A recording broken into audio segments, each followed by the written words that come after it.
first day of Advertising Week. I'm Lauren Johnson. I'm a senior reporter at Business Insider, and I'm fortunate enough this morning to be joined by this great panel of folks from across our industry to talk about what I think is a relatively timely and important topic right now, which is mobile.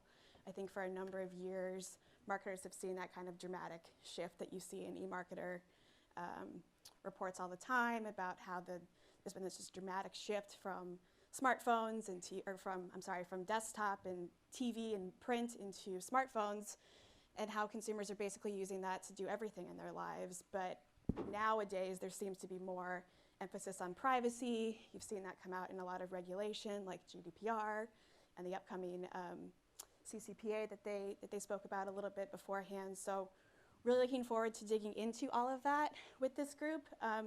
One quick bit of housekeeping before we get started. We're going to talk for about 40 minutes, and the last 5 we'll set aside for questions from the audience. So if you have a question, I believe you can either go to slido.com or go to the Adweek app, type it in. The question will populate behind us, and then we'll try to get through as many as we can at the end. So let's just do a real quick round of intros, and then we'll get into it. Rich? Hi guys, I'm Rich Frankel. I'm the Global Creative Director at Spotify. I work on the Partner Solutions team there, working with advertisers, helping them have great experiences on our platform. Cool. Morning. I'm Kimberly Gardner. I'm the Vice President and Chief Marketing Officer of Mitsubishi North America. I'm Liz Prim. I'm the VP of Brands at Ogre, and excited to be here today. Hi, I'm Jean Fitzpatrick. I'm the Vice President of Marketplace Development at Magna Global, so working with all of our programmatic supply and technology. And Jeff Nicholson, I am the CMO at VaynerMedia and the CEO of Tracer. Okay, great. So let's just get into it and talk about GDPR and privacy stuff right off the bat. Rich, you obviously work at a company that is a global company headquartered in Europe. Yep. What have you kind of seen over the past year with GDPR? How does Spotify think about legislation? I think the first thing we have to think about at Spotify is that user trust is probably the most important thing we can cultivate within our own environment. We have 232 million one-to-one relationships that we're managing, and our ability to have trust with each one of those users is critically important for the kind of service we want to deliver back to them. So GDPR, coming from Stockholm, coming from a Swedish point of view, we embraced it. We took it on and said, this is a great idea, this is important, and we managed to, even though it wasn't an issue for our users in the United States, we became GDPR compliant across the entire globe as soon as it became something we had to do there. And we think it's to the advantage of our overall ecosystem to make sure that users understand and believe that that we have their trust. The trust is important for them as it is for us. Right. Kimberly, have you guys? Yeah, I completely echo what Rich just said. So it's obviously automotive is a category where people take weeks, if not months, sometimes up to a year to make a decision. So the sooner we build that trust, the sooner that they see that we're taking their data and their privacy very seriously. A lot of times we try to do what we call hand raiser engagement. So we're actually actively asking people if they would like to opt in and get more information. We know it's a decision that takes a long time. There's a lot of factors to consider.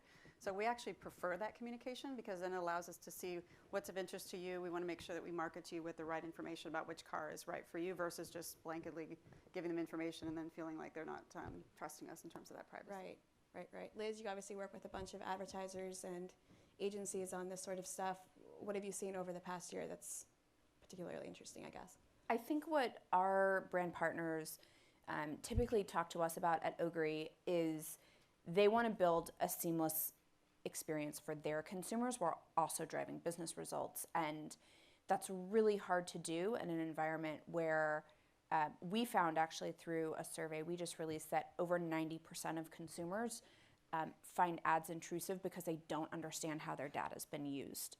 So I think it's one thing to talk about what we've done to implement GDPR, but I think where we are today is how do we as brands and partners in the ecosystem rebuild the trust that we all know consumers are still lacking when it comes to understanding how we all use their data. And so at Ogre, we are consumer first, and we believe in building consumer friendly and user first experiences that start with understanding how their data is collected. And so we advise brands to do the same. Got it. And Jean, before we were setting up some of the prep calls for this panel, you talked a little bit about some of the work that you've done with some of your partners at Magna over the past year when it comes to GDPR in terms of getting a lot of their actual privacy in writing to some degree, I guess, a little bit. Can you explain kind of what that process involved and what you learned? Right. So from it actually wasn't focused on GDPR, but it was when we're thinking about new regulation or regulation that we need to follow as buyers of media, we like to look at our partners and figure out how they define those regulations and the tools that they use within their own technologies and their own platforms to be within regulation. We like to get that in writing. We like to get our partners who we're going to buy with to sign paperwork that says that they are in compliance. I think the most interesting thing about GDPR, though, is that it's this opportunity, and I think, Liz, you touched on this, to rewrite the value exchange between marketers and consumers. And I think probably most of the people in this audience are familiar with programmatic and love what it can do and think it's really interesting. I certainly love a good whiteboarding session to figure out how the technology is actually working, and it's exciting. And then I think what happened is consumers started to have more exposure to what was happening behind the scenes. And it was maybe a little bit scary that they misunderstood how data was being used. And so I think this is a great moment in programmatic and in digital advertising to take a step back and say, am I treating my customer with care? Am I just bombarding them with tons of ads because I think it's the person that I want to get in front of? I think it probably could be. This data has been extrapolated. Or am I really making a connection, a one-to-one connection with that end consumer? And am I serving them the right ad? Or are they not the right consumer? And do I not want to have a conversation with them at this moment because I'm not ready to give them the right message? I think we're starting to ask these questions. We're looking into the data. We're asking more and more questions about where data is coming from and are we using the right data? And then is there that right message to back it up with? Right.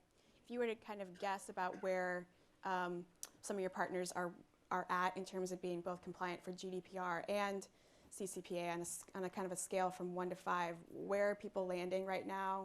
How is that kind of shaking out in what you've seen? You mean like technology partners or like the media Well, in partners? terms of actually getting in writing, this is what, like in terms of being just totally transparent in terms of what our privacy policy is.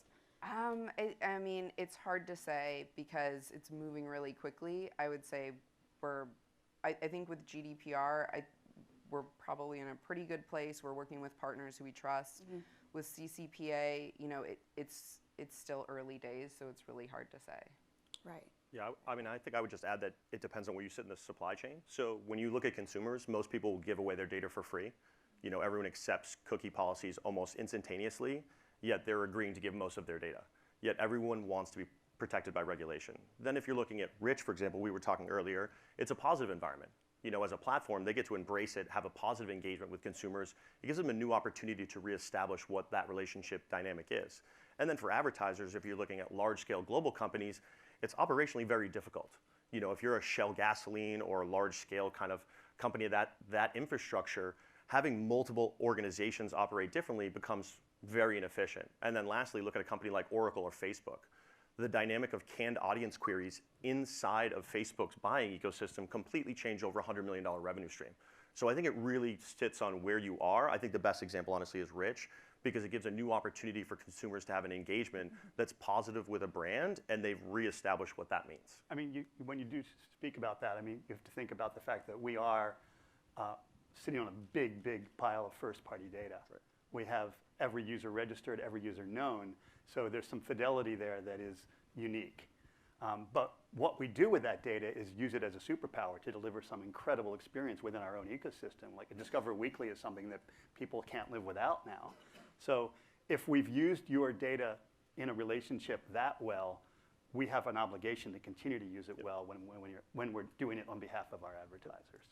do you see that advertisers are using more first-party data of Spotify's, or like how do you kind of talk to them? Sure, I about- mean, they're targeting and using our audience targeting tools well to figure out whether they want to find a moment of intent or an audience demographic in the same way. And we know, we can find gamers for them, for instance, when they're not gaming, because we can see them all day. If they're multi-device users, we know that they have been on a PlayStation last night and they're now commuting and driving to work, and they're on a mobile during the day. We have that ability to understand what the arc of their day looks like, which makes it. Well, and liability obviously is going to drive to native first-party audiences being used more. Yeah. Right. I mean, think about that dynamic. You had 4 audience partners plus native Facebook in Power Editor. Now you have 1. Just Can we Facebook. kind of, just for the people who, I'm sure everyone in this room has a basic understanding of what you're talking about in terms of the Facebook third-party data, but for those who don't, can you just kind of give us a quick Yeah, background so on what If you you're look at talking about? Oracle, who's ingesting either first, second, or third-party data and uploading audiences that you can pre-can into Facebook, which is Power Editor, which is how you're going to buy inventory, what happens is they were one of the 3 choices in the menu, which means, am I going to get a cheeseburger, am I going to get a French fry, or am I going to shake? Well, you're going to buy one of them at some point, or at least test it. Now, if you log into Power Editor, the only choices are either going to be Facebook native audiences or what you personally upload and take liability on, or take upload and liability with a third party like Oracle. But operationally, that became a lot more difficult because it's not sitting on the menu. It would be like driving into McDonald's, wanting to buy something, and you have to make a phone call, drive around 3 times, and then come back and buy it. It's very, very difficult versus I could immediately order it right at the drive-through window. Have you seen that it has dramatically changed? Dramatically clients? changed. Yeah, it was a very difficult thing for Oracle and Experian and some of the other audience partners because, again, you're just not there on the menu. What happens is you have to have another operational step, and then that's Facebook and the platforms removing liability from themselves, but also reestablishing what they're going to do from a consumer perspective. I do think it was good for Facebook in some cases, just like it is for Spotify, because they can educate consumers on what they're doing with their data. Right. And then the fact is, we can create an audience segment easily and let an advertiser reach them. That's right. But if an advertiser wants to do something exclusive or wants to create content to deliver to that audience or an experience to deliver to that audience, we still require each user to opt Right. into it. So we're continuing to reinforce that trust that we have with each user in that way. Kimberly, are you guys using more first-party data in your marketing over the past year? What have you kind of done? Yeah, to kind of I change think, some I of mean, that? we've talked a little bit about it before the panel that I think the exchange of information between a brand and a potential consumer for us is twofold. One is if you're already an owner, we know obviously a lot about you. We have a ton of first-party data. They tend to be registrations from, it could be 5 years, it could be 10 years back. Or it could be our DMP data that we just started finally a few months ago and leveraging that to try to figure out who's going to be in market and who's not. Okay.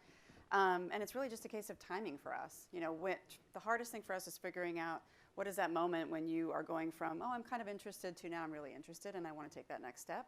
And then how do we use the first party data modeling to figure that out? Because it can be different for everybody. And we don't want to everybody's point, waste people's time, and we don't want to lose that trust. If they think like, what was it? I just bought from you 3 or 5 years ago, I'm not interested, and now you're barraging me, now it could alienate them. So yeah, I think just to everybody's point, I think first party data is going to be huge for us because we're just going to have to try to figure out when to time certain messages to people Yeah. and how much information is relevant to them at that point. Yeah, I mean, we've already, kind of talked about the Facebook example a little bit. You've also seen that though with Apple and Google, kind of taking stances on where third-party cookies fit in, how they're thinking about third-party data now. And I guess I'd be curious to hear from you all about kind of the overarching thought before GDPR rolled out was that advertisers are going to target way less. They're going to have way less data to target. They're going to use these broader audiences. They're going to use a lot of first-party data. So my question is, like, a year after GDPR has rolled out, have you seen any of that take shape, or what has that been like for clients over the past year? I mean, I would say the biggest thing is operational pain. Again, if you go back to how people want to target, they have to take a new relationship with a company like LiveRamp or Oracle to upload their first-party data and have the right both encryption and also a relationship on protection for themselves. I think the second thing is, again, anybody in here has been on a web browser for the last month has accepted cookies. It's like the re-pop-up. The equivalent is CAN-SPAM over 20 years ago. They regulated email, and then what? Does anyone get less spam than they did 20 years ago? Hell no. They just changed the regulations. It's $14,000 per violation, I believe, maybe even more, on CAN-SPAM compliance.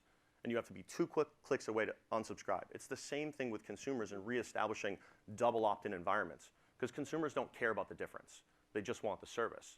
And advertisers are very smart, so innovation's always going to outperform regulation, because it always trails. And then I think the biggest thing, and Kim and I were talking about this earlier, the bigger thing is where you take a stance as a brand. How do you treat people? You know, we were joking about, you know, environments and advertising units. I got programmatically targeted with a cat ad, what was it, laundry, and then the third, and a motorcycle. I do not have a freaking cat. I definitely don't have a motorcycle because I'd be dead already. And then I don't do laundry, fortunately, because I suck at it. So why would that be served to me? And by the way, that was on a major top 10 platform that's supposed to have programmatic IDs with a real ID graph.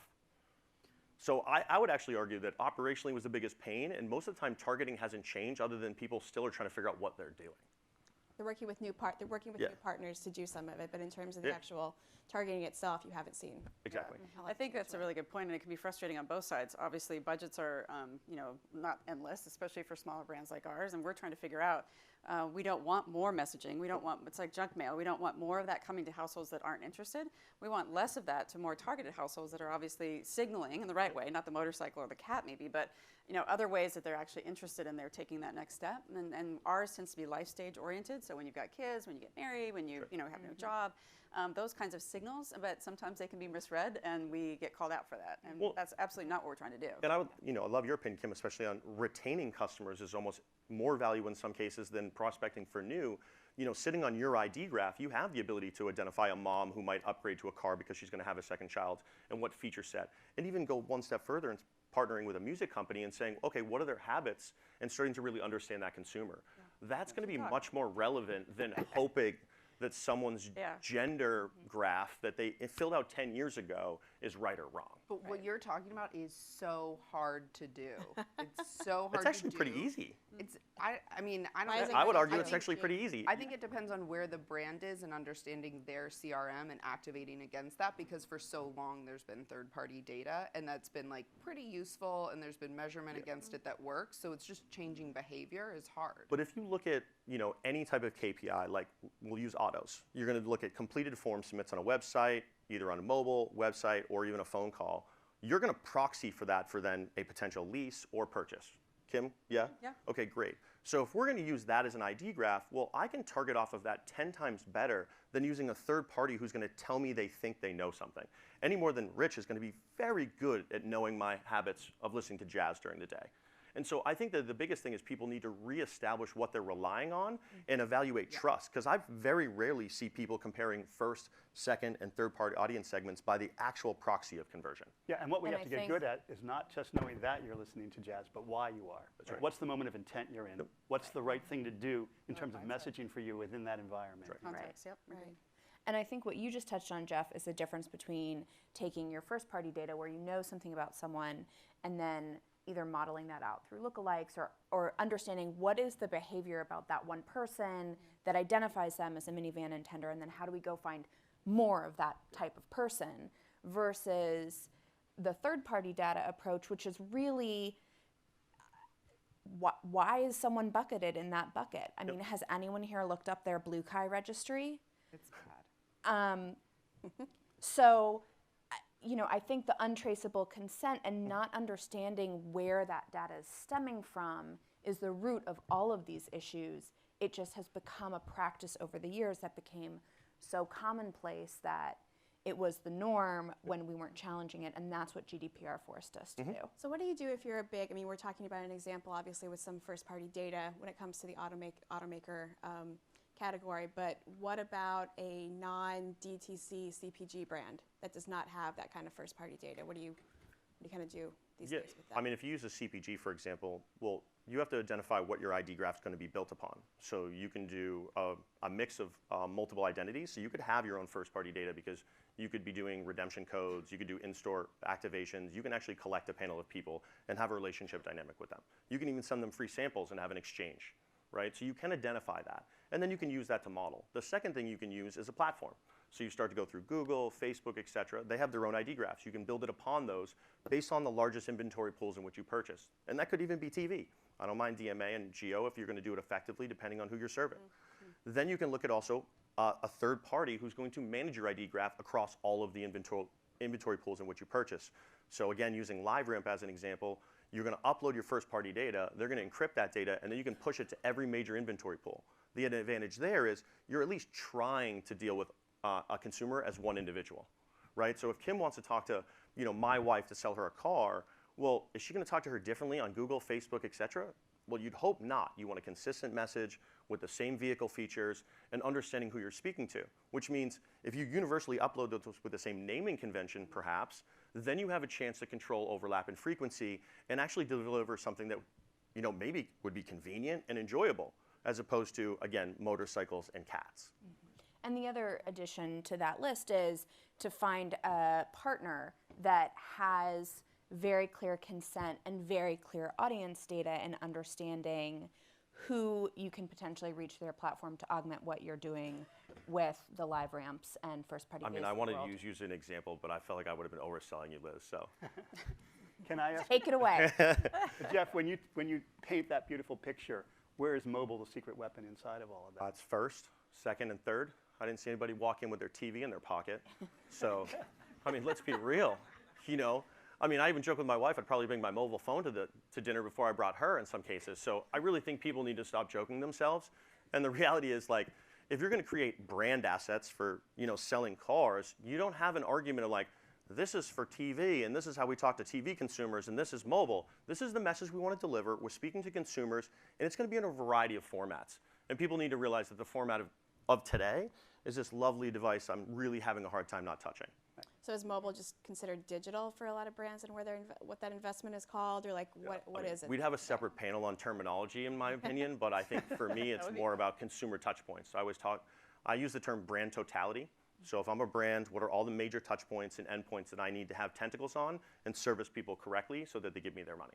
But I do think we talked a little about this before the panel too. There is an inflection point that's happening now because although yes, we all agree that we can't live without our phones, and that's where most of our media consumption these days happens, that we still have creative that is built for the big screen, so to speak. So. And I get why. Obviously, that's happened for, it seems like, decades now. That's where, in the old days, a household was sitting there relaxing back, watching this content. So you want big, beautiful pictures of cars on windy roads and, hair blowing, in the wind and all that good stuff, showing all these lovely features. And now, we're having to really get with our creative teams really, really early in the process, work alongside of partners like Google and Facebook, et cetera, to figure out, how do you still engage people and get them excited without feeling like I'm just downsizing something that should be amazing and actually looks fabulous on a huge screen to something that looks like this without you feeling like, it's just a little tiny car. So Yeah. I think even just that, we were, oh yeah, mobile's important, to then mobile relevant, to now, okay, can we actually get mobile first? And that's where our new campaign a few months ago was actually mobile first. I'm like, design it for that, and then we'll figure out how to make sure it looks beautiful on a TV screen. You were mentioning that a lot of your work now has changed since you've become CMO. So can you kind of explain what some of those examples look like? How do you do that? How do you start with the creative idea? Some of it is mobile? just, and you guys know this because you're in your feed of 1.2 seconds or something, you have the attention span in between different things. So that because we're targeting so much for our brand right now as a conquest opportunity in social and search and other digital kind of forms of media, that initial engagement, if you don't have your sound on, if you can't see the full picture, if it's frustrating to you, you're going to disengage. Or you're just going to keep going. It's so easy to just pass by something, especially in digital advertising, if it's not relevant to you. You're not going to click, you're not going to scroll, you're just not going to engage. And so we literally had briefs about, let's go through our social feeds now as a group and see what is it that's getting you to stop and click and do something and take action, versus just, that's interesting, I'm just going to keep moving on. We have to be quick, get to the point within the first couple seconds, not this whole story arc of taking a long time. Oh, beautiful, wonderful setup, family in a car, and they're going off to see their cat and a motorcycle, or Two dogs. something like that. Doing laundry, but get to the point really quickly. Have that badge recognition, because if it's interesting to you, if we're on your radar, it's totally fine to have that rather than waiting until the last moment. Lots of supers. See, our creative right now is very super driven, so you don't have to hear anything. The music is awesome, but it's for sound off. So even just basic steps like that, sitting down with the creatives before we created anything, and then things that are very modular. Because we have very small budgets, we can't do 10 iterations of a campaign for different people in different life stages. We just don't have the money. Right. But we can modularize our creative so we can have messages that call out to certain types of things that are interesting to you based on if you're a college student or if you're having a child for the first time or if you're taking a road trip, that kind of thing. So do you still have a mobile part of your budget basically that you set aside No. for? It's just No. just digital. It's or- just it's Okay. digital, but and the creative is set for mobile first. And like I said, I'd love to see better creative come from this form up rather than up and then down to Right. this form. I think it's really interesting what you just said about, designing for sound off, which is the considered Sorry, best I know. practice. You're in the sound environment, no Spotify. Keep in mind, Rich just cried. just inside. keep in mind, I want to Don't make, worry. I want to I make told one you point multiple about times that. a day, Spotify. You may have designed that ad for sound off, but the user has sound on. I mean, there is a sound on environment. And what we're seeing, which is so interesting, especially on mobile, is that attention spans are not decreasing when it comes to audio. They are actually increasing. And we're finding engagement to be a completely different, much higher quality kind of engagement because of the storytelling that comes inside of audio environments. And eMarketer had a really interesting study that came out recently that says that on mobile, users are spending an hour and 20 minutes a day with digital audio, which against social media is about 53 minutes, something like that. So there's already showing some real stickiness to the audio environment. And with podcasting coming on board now and the storytelling that comes with that and the kind of quality we're getting with the relationships that our users have with the host of these podcasts, this is a huge opportunity for advertisers. Yeah, I agree, and please don't get me wrong. Definitely, the music is, especially for our brand, is really, really important. We want to create that right emotional context. So we do spend a lot of time on it. Yeah. But the message isn't dependent upon it. Got it, understood. Yeah. So you get the message without I think it's having the sound. appreciation for consumers' time, right? Yeah. You don't get to dictate consumers' formats and what they ingest. You have to play into what they play on, right? Like win on the winners. Right. I mean, you can look at Instagram right now, which is by far the most dominant platform on the planet. And if you look at their #1 format of Insta Stories, there are major businesses and institutions, 75 million followers and up, who do not post every day. Now, that's like having waterfront real estate and just going, oh, I hope it falls into the ocean, right? It's literally the equivalent. I don't care about organic or paid. You take the opportunity where consumers are engaging in environments of time, and if it's 1 second, 10 seconds, or 1,000 seconds. But when you have large-scale environments where you have the opportunity to ingest the format, you have to appreciate consumers. And I think far too many marketers are not appreciating and understanding where that attention is and whether it's captive and audio only, because that's the new growing format in today's day and age, given that the mobile device can eat that time when you're sitting at the gym or whatever it may be, all the way to, honestly, Snapchat created the new format and then Instagram immediately stole it. And it really doesn't matter. You just have to know that consumers love it. Right. And I think what they love that would build on, Kimberly, what you're saying is they love the fact that they're electing to watch that content. They're opening up that part of their Instagram app and doing that. And I think what Kimberly was talking about was really about messaging and creative formats. And I think the second part of that is delivery. So how do you deliver that message and that creative in a way that will really take advantage of the fact that when consumers opt to watch something, your ad recall as a brand explodes. And so that's what we've really been investing in from a product perspective over the past few months, is a video unit that is not new to market. Other partners have rolled this out, but just giving users the option to choose to watch one creative, we found through our alpha testing increases ad recall by almost 300%. We see the exact same thing. We have a product that allows you, if you opt in to watch a video ad, we'll give you 30 minutes of uninterrupted listening following it, and the click-throughs on that, the responses to that are much higher than they are on normal advertising. And really, I mean, that all goes back to what we started with, which is consent and getting users to say, yes, I understand what I'm opting into. Yes, I understand that I'm selecting to watch this creative. It all goes down to that same fundamental desire to have the consumer allowed to be in control of their own experience on mobile. Jean, have you seen a lot of advertisers play with the actual, we're talking a lot about the ad formats. Anything you kind of have seen there over the past year that's interesting in terms of, I don't know, new video stuff or audio? Like what are advertisers most investing in right now? I think we are certainly really excited about audio and podcasting. I think we've seen a lot of traction there, particularly with Spotify as a platform. I think that it's really going to depend on what that brand is trying to do in the space and where their consumer is in that journey and what kind of ad that they want to show at that time. So we still see a lot of traditional stuff in mobile, a lot of like traditional display ads, but we see better traction when that is coupled with a better consumer experience and I would say like the content relevance of where we're placing those ads. I loved seeing your report earlier this month about a potential billion-dollar podcast market this coming next year. So Yeah, you know. it's an exciting time. I think it's a re-engagement and it's like a different engagement. I mean, there's still obviously tons of people listening to terrestrial radio, and I'm from LA, so I drive in the car and I listen to a ton of terrestrial radio. But when I'm in New York and I'm here quite often, I have my AirPods in and I'm listening to podcasts, whether it's Spotify or on Apple or wherever it is.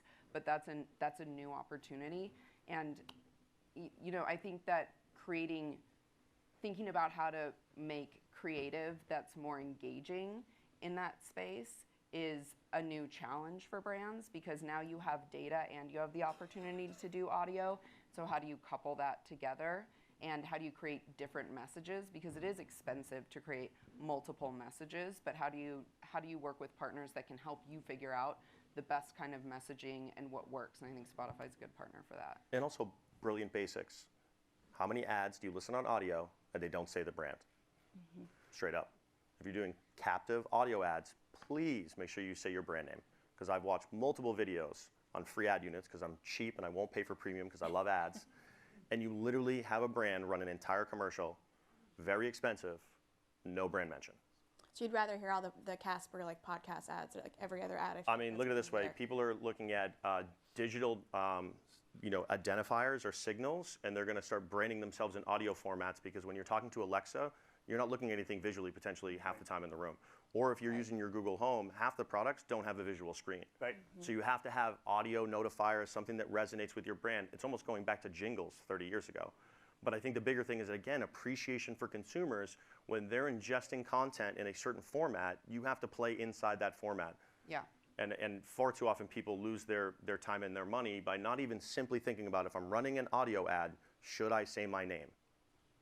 Right. Usually the answer is yes. So we only have a few minutes left, and I want to queue up. We have a little bit of time for questions. So could we get those up, please? So jealous.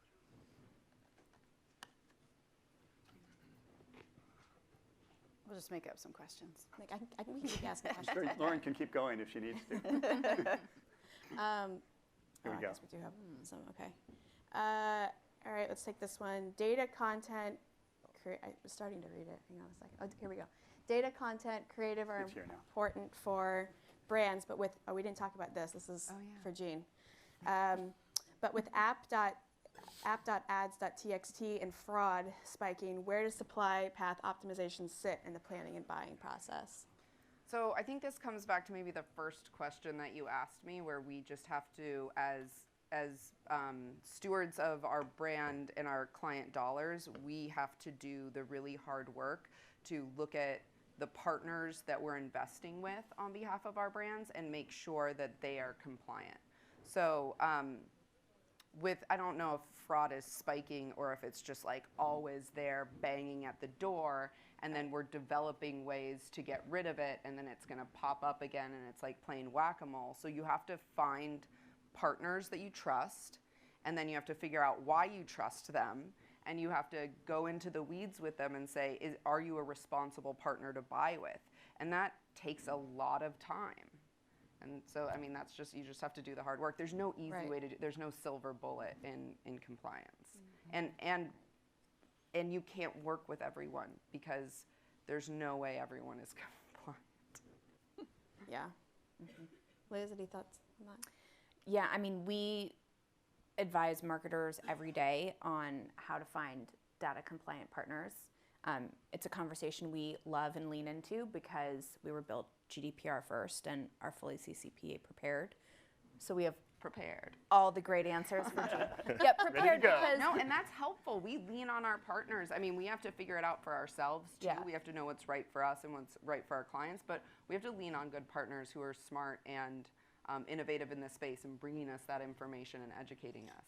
Yeah, and I say CCPA prepared because if you have any partners telling you that they're guaranteed to be CCPA compliant, they're probably the first ones you want to cross off the list because the final regulation doesn't need to be published until January 1st. So no one can say they're CCPA compliant on a guaranteed basis right now.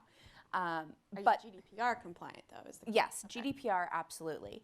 But ultimately the brands are on the hook, right? It's Mitsubishi that is going to be liable for working with a non-compliant partner, and so we really view our role as educating and arming brands with the right questions to ask. So some of those are asking a partner, who's in charge of compliance? Do you have a chief privacy officer or a chief compliance officer?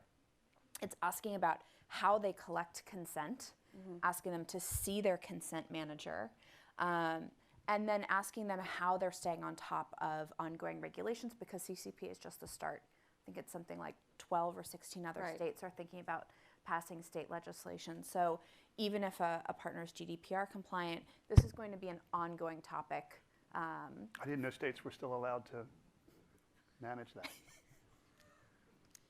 They won't. Okay. I think that's a different panel. Okay, it is a different panel, yeah. I think that's happening at the UN Yes, you're right. down the road. Don't mess with California. Don't mess Sorry, with that's California. Let's maybe try to squeeze one more in. We're out of time here, but I like this last question. What are red flags when bringing on new vendors with regards to GDPR? We just spoke about some of this, I guess, in the last question, but any other questions that have been, like, what type of stuff is a red flag when you just say, we've got a problem?